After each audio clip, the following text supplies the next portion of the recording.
All right, we're live now. Peace and love, everyone. Welcome to my channel. If you're new, please like and subscribe.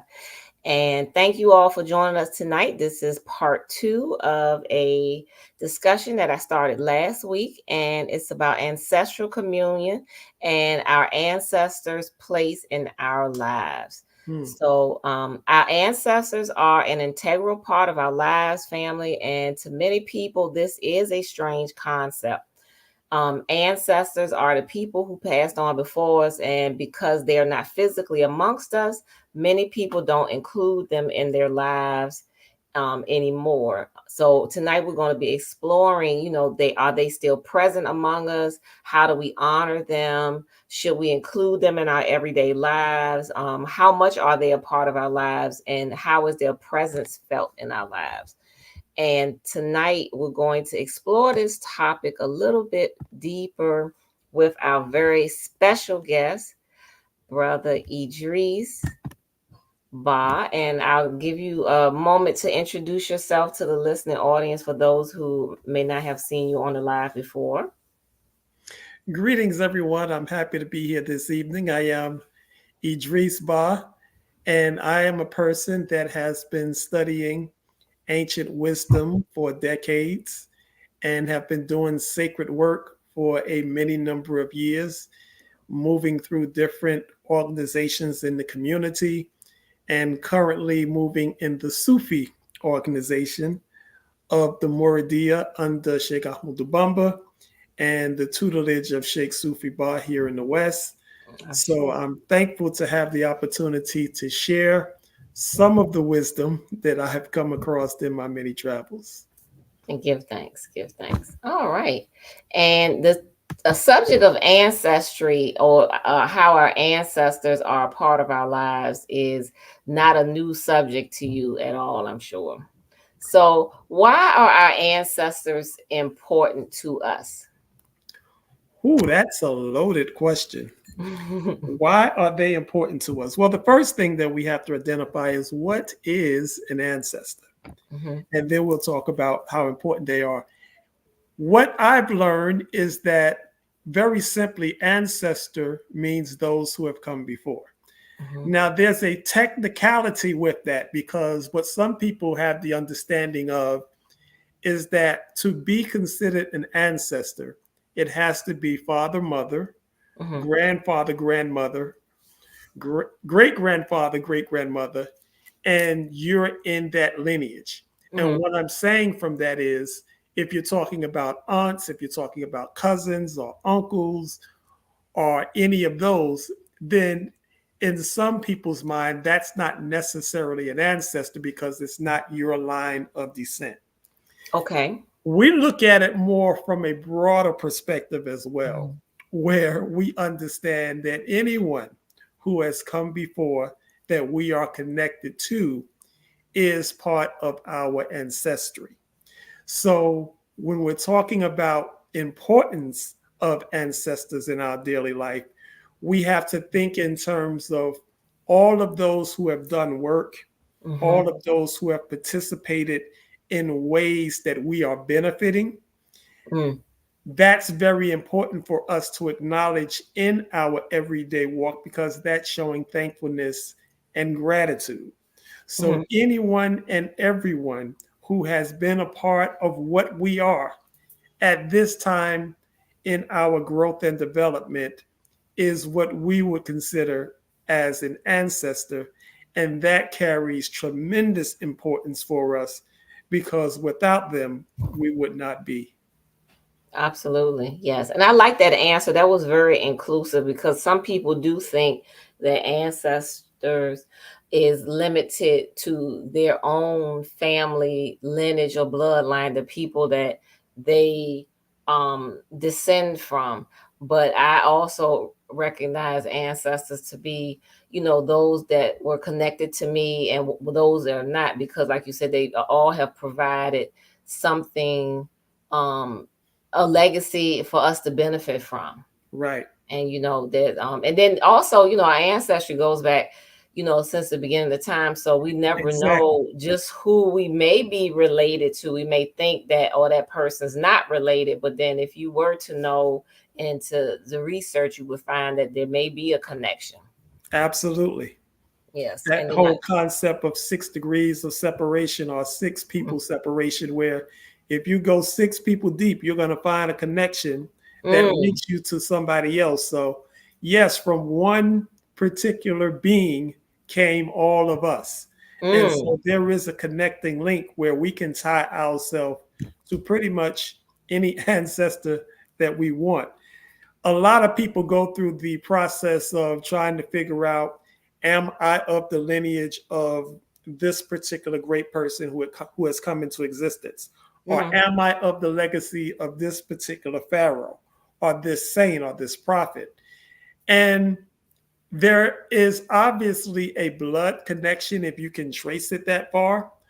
But if we're looking at it from another perspective, you really don't have to go through all of that type of work because mm, from one came all. So we are all connected and we all have that connection, mm, be it bloodline, and most of it is through bloodline, but also if it's a spiritual connection that we have, there's a spiritual lineage that's mm, also dealing with ancestry that we have. That's also part of our ancestry as well. So mm. it takes many faces, not just in blood ancestry, although that's a huge part of it, but also in terms of legacy, in terms of familiarity, in terms of connection and energy, which is also tied to ancestry as well.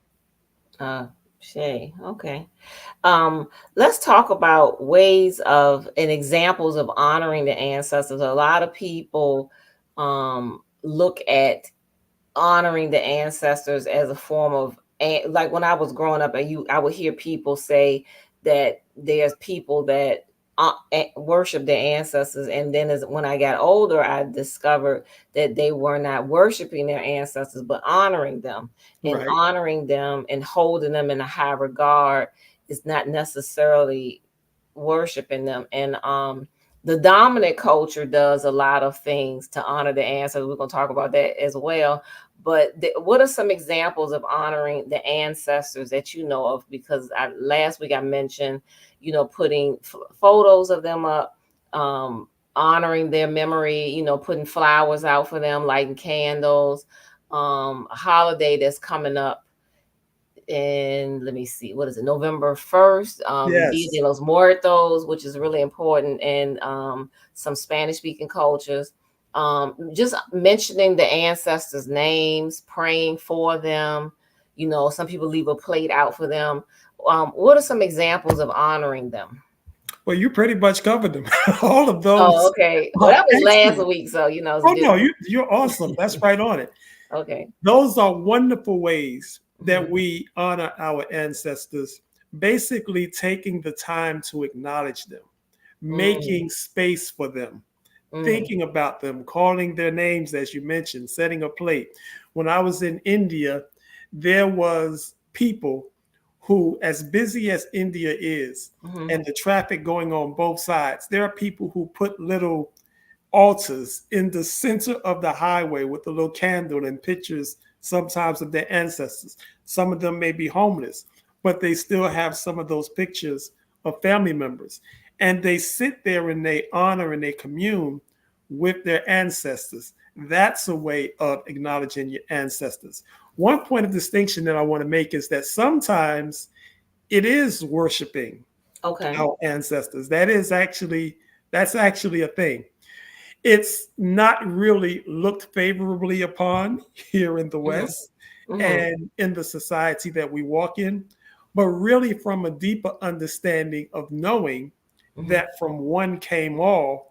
So when you go all the way back to the original one, then that's the ancestor or the Hmm. god or the goddess or whatever emanation of the divine that we speak to. Hmm. That also would be considered an ancestor, which is what we worship. If Hmm. we look at what is our higher or highest self, Hmm. that is Allah, that is God. So to worship Allah is also to worship of the ancestor. So there Mm, is a link to worshiping the ancestor, so to speak, or ancestor, so to speak, that is actually true. It depends on the depth of a person understanding of what ancestor worship and reverence is. mm, And so when you get beyond the religiosity of it, then you begin to understand that you're actually paying reverence and honoring the divine that existed in that individual, which is Allah.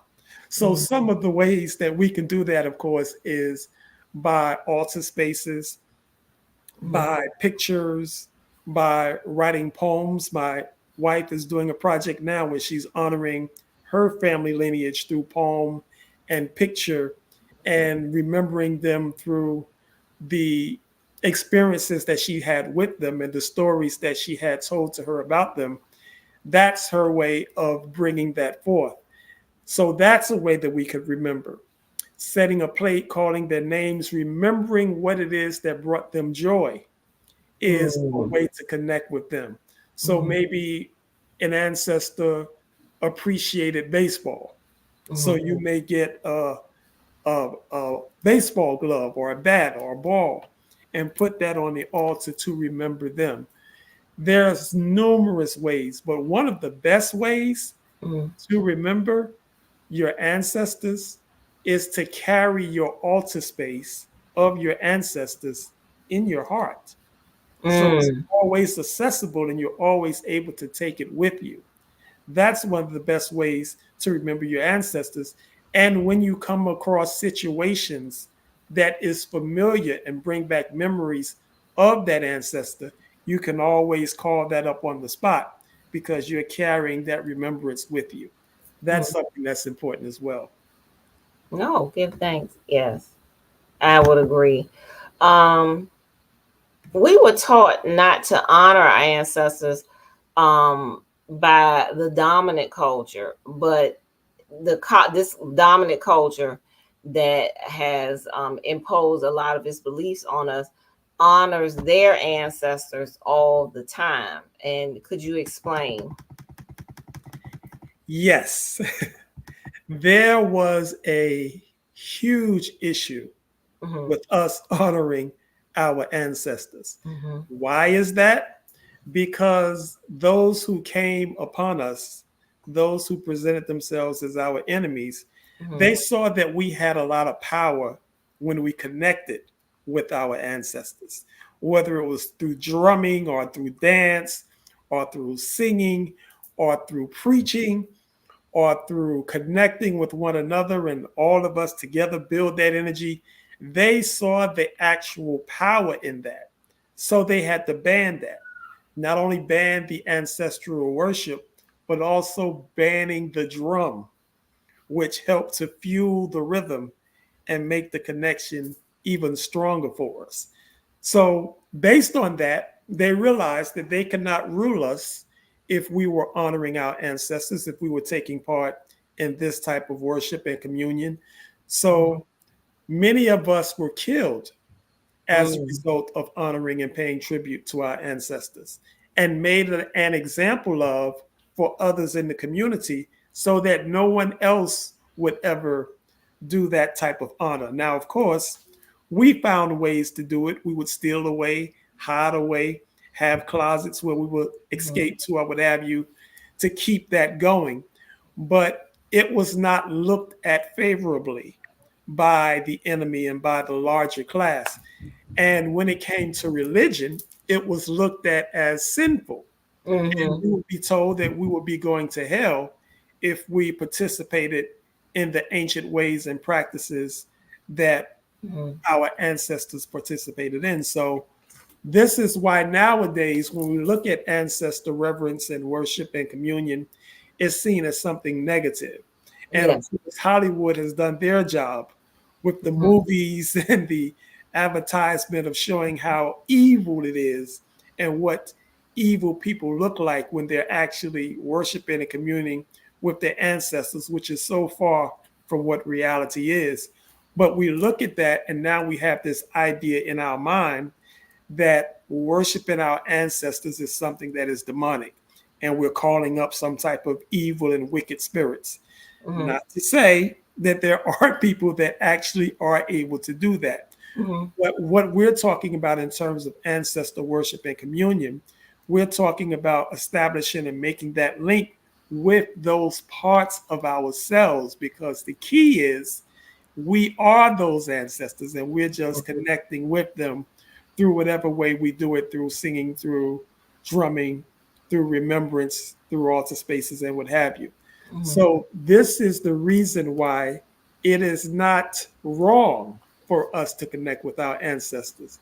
It is divine for us to connect with our ancestors, and to do anything less than that would show our ignorance and our lack of gratitude. Okay. And that brings me to the next question about you mentioned we are our ancestors. Could you explain? Yes, there is a scientific term that says energy is neither created nor destroyed, it simply changes form. Mm-hmm. So the forms that our ancestors took in times past is now represented in our form. It didn't just Mm-hmm. disappear and dissipate. That energy is still within us in the form of blood, in the form of remembrance. Mm-hmm. Even if we're not blood connected, there's a remembrance in the mind. And as we're also taught scientifically, that mind is the only creator, we can create based on our thoughts. So just that remembrance of them brings them forward into our physical vessel. What I like to say is that I am a composite figure. I am comprised of all of the influences and all of the praise and the worship and the work and the sacred work that has been done by our ancestors. Some of them were Christian, some of them were Muslim, some of them were participating in religions we don't even know the names of. But we are comprised of all of that now. We may funnel it through one particular religious thought, but we're comprised of all of that. So we are our ancestors in present day form, Mm. each and every one of them. And so we can call them forth, like we mentioned before, based on the situations and circumstances that come against us. Oh, awesome. Yes. Um that was a great statement. Very powerful. What are some ways that we can begin the conversation about including our ancestors in our lives for those who just a little reluctant to do that? Yes, you mentioned earlier about how this society does a good job of remembering their ancestors. Mm-hmm. They don't call it that, but that's exactly what they're doing. When Exactly. they talk about the founding fathers, that's a good one. Mm-hmm. They always have these monuments and they hold sacred the Constitution, the Bill of Rights, or whatever it is that these forefathers did. And they know that this country is built off of the work and the legacy of these ancestors. So they're not going to allow their ancestors to be desecrated. They know the importance of that. They learned the importance of that by watching us. Mm. So this is how they know how important that is. So now with us, in our worship of our ancestors, we do that in ways where we have gatherings, like, for example, a family reunion. Mm-hmm. This is probably the only way left that we remember Mm-hmm. our ancestors in our family. And as you may well know, family reunions are a thing that's kind of dying out now. You don't hear about family reunions as much as you used to. And the importance of family reunions is not stressed as much as it used to be. So this time calls for us to establish new ways of bringing forth what our ancestors did. To answer your question even more succinctly, Mm-hmm. our ancestors did great works. Yes. And many of us who are descendants of our ancestors are connected through some type of way with them. We may not be aware of some of those works, but the works that we are aware of, we need to remind those around us, those that are in our families, those that have the like ideas and the like mindset Mm-hmm. that is in congruence with the way that we think. We need to connect with them and let them know of the great things that these people did. Mm-hmm. And by remembering them in that way, we're actually sending forth blessings, for the Mm-hmm. lack of a better word, to them in the place and the state that they are right now. So by honoring them and empowering them, we're also empowering ourselves because we are the representation of them in this time. Good. All right.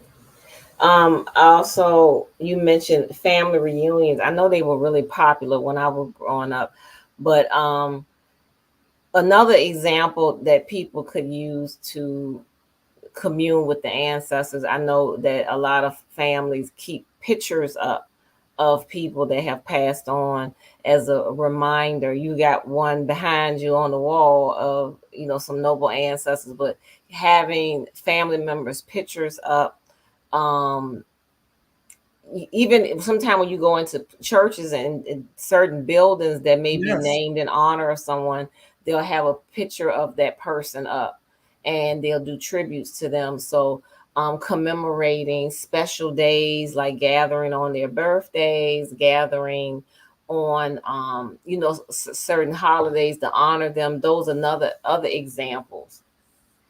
absolutely.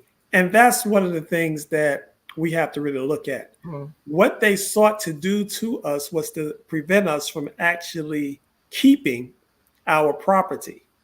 So if you don't have the property to actually set up these type of spaces where you can honor your ancestors, then Mm-hmm. the property that you can use and the property that we have used has often been the church. So Mm-hmm. just like you mentioned, when you go to the church, that's where you would see some of these pictures of the ancestors. Many of them are ancestors who participated in that particular church. But the key is for us to begin to get property. And one of my things is having family land so that we can have a family house. And in Mm-hmm. that family house, there'll be a room, or it could be the whole house, where those that came before, those that have been our ancestors, their pictures and their remembrance is present throughout that whole house. Mm-hmm. That's one of the best ways as a family that we can remember and honor our ancestors. But for that to take place, we have to begin the process of reclaiming some property so that we can do that successfully, just like others have. Oh, great. That's a wonderful answer. What are, let me see. I think we are there any other things that you would like to say about ancestors, especially the part about keeping their traditions alive, and that is a way, like you said, we're their expression in this form, and how keeping their traditions alive is a way that we honor them as well. Yes, why that is important is because we have children and we have lineage Hmm. that comes forth from us, or maybe from our siblings, or maybe people that we know in the family. And so when we see something developing in a child or a family member, if we know our family history, then Hmm. we can say, Uncle such and such was really fascinated by trains. And so Hmm. now I have a family member that's interested in working for the transit system.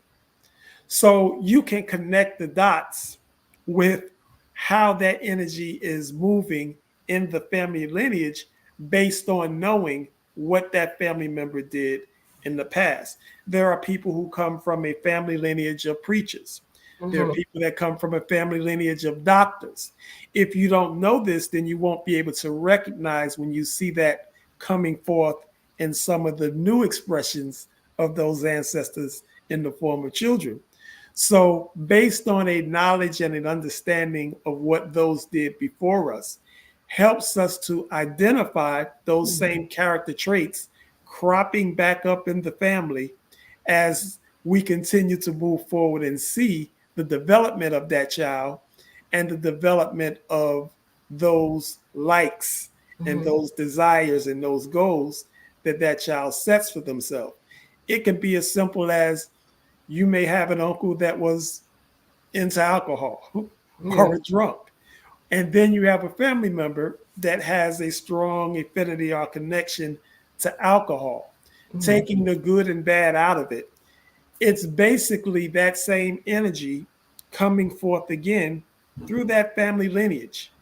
And so being able to recognize that and also being able to make the right connection so that the sacred work and the spiritual work can be done to help and assist Mm-hmm. family members down the line or even immediately when we see these things crop up.